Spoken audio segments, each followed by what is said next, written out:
Hello hi ನಮಸ್ತೆ. ನಾನು doctor Sarika S Ganga ಮತ್ತು ತಮ್ಮೆದುರಿಗೆ ನಾನು ಬರೆದಿರುವಂತಹ ಇನ್ನೊಂದು ವಚನ ವಿಶ್ಲೇಷಣೆಯೊಂದಿಗೆ. ಬಿಸಿಲ ಧಗೆ ತಾಳದು ನೋಡ, ಮರ ಕಡಿಯುವುದು ನಿಲ್ಲದು ನೋಡ.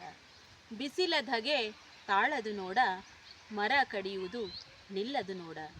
ಸಸಿಗಳನ್ನು ಬೆಳೆಸಿ ಉಳಿಸಿದೊಡೆ ಮಾತ್ರ ಧಗೆಯಿಂದ ಮುಕ್ತಿ ನೋಡ ನಮ್ಮ ಕಲಾ ಸಂಗಮನಾಥ. ಸಸಿಗಳನ್ನು ಬೆಳೆಸಿ ಉಳಿಸಿದಾಗ ಮಾತ್ರ ಧಗೆಯಿಂದ ಮುಕ್ತಿ ನೋಡ ನಮ್ಮ ಕಲಾ ಸಂಗಮನಾಥ. ಡಿಯರ್ ಫ್ರೆಂಡ್ಸ್, ನೋಡ್ತಾ ಇದ್ದೀವಿ ಇವತ್ತು ಎಲ್ಲೆಲ್ಲೂ ಮರಗಳನ್ನು ಕಡಿದು ಉರುಳಿಸಿ ಅವುಗಳ ಮಾರಣ ಹೋಮವನ್ನು ಮಾಡ್ತಾ ಇರೋದು ನೋಡ್ತಾ ಇದ್ದೀವಿ. ನಿಜಕ್ಕೂ ಮನ ಕಲಕುತ್ತೆ. ಎಲ್ಲಿಗೆ ಬಂದು ನಿಲ್ಲುತ್ತೋ ಈ ಪರಿಸ್ಥಿತಿ ಅನ್ನಿಸ್ತಾ ಇದೆ. ಸೊ ಇವಾಗಲೇ ನಾವು ನೋಡ್ತಾ ಇದ್ದೀವಿ 40ಕ್ಕಿಂತ ಮೇಲೆ ಈ ಒಂದು ಉಷ್ಣಾಂಶ 40 ಡಿಗ್ರಿಗಿಂತ ಮೇಲೆ ಉಷ್ಣಾಂಶ ದಾಖಲೆ ಆಗ್ತಾ ಇದೆ. ದಿನೇ ದಿನೇ ಈ ಒಂದು ತಾಪಮಾನ ಹೆಚ್ಚಾಗಿ ಎಲ್ಲ ಜನ ಏನಂತಂದರೆ ಈ ಬಿಸಿಲಿನ ತಾಪದಿಂದ ಸಾಕಷ್ಟು ತೊಂದರೆಗೊಳಗಾಗ್ತಾ ಇದ್ದಾರೆ. ಸಾಕಷ್ಟು ಜನ ಸಾವಿಗೆ ಕೂಡ ಈಡಾಗ್ತಾ ಇದ್ದಾರೆ. ಸೊ ಇಂತಹ ಒಂದು ದುಸ್ಥಿತಿ ಹೀಗೆ ಮುಂದುವರಿತಾ ಹೋದಾಗ ನಾವು ವಿವೇಚನೆ ಇಲ್ಲದೇ ಮರಗಳನ್ನು ಉರುಳಿಸ್ತಾ ಹೋದ್ವಿ ಅಂದರೆ ಈ ಧಗೆಯಿಂದ ನಮಗೆ ಖಂಡಿತವಾಗಿಯೂ ಮುಕ್ತಿ ಸಿಗಲ್ಲ ಫ್ರೆಂಡ್ಸ್.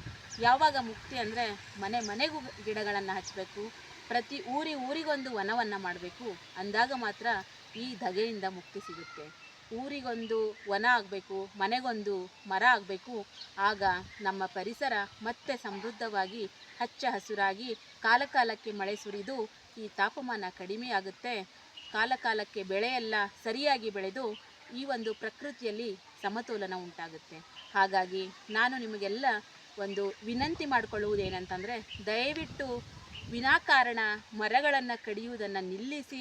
ಒಂದು ವೇಳೆ ಕಡಿಲೇಬೇಕಾದಂತಹ ಪರಿಸ್ಥಿತಿ ಏನಾದರೂ ಬಂದರೆ ಒಂದು ಮರ ಕಡಿದಾಗ ಒಂದು 10 ಸಸಿಗಳನ್ನು ನೆಟ್ಟು ಅವುಗಳನ್ನು ಪೋಷಿಸಿ ಬೆಳೆಸಿ ಹೆಮ್ಮರವನ್ನಾಗಿ ಮಾಡಲಿಕ್ಕೆ ನಾವು ನೀವು ಎಲ್ಲರೂ ಕೂಡಿ ಪ್ರಯತ್ನ ಮಾಡೋಣ ಫ್ರೆಂಡ್ಸ್. ಧನ್ಯವಾದಗಳು.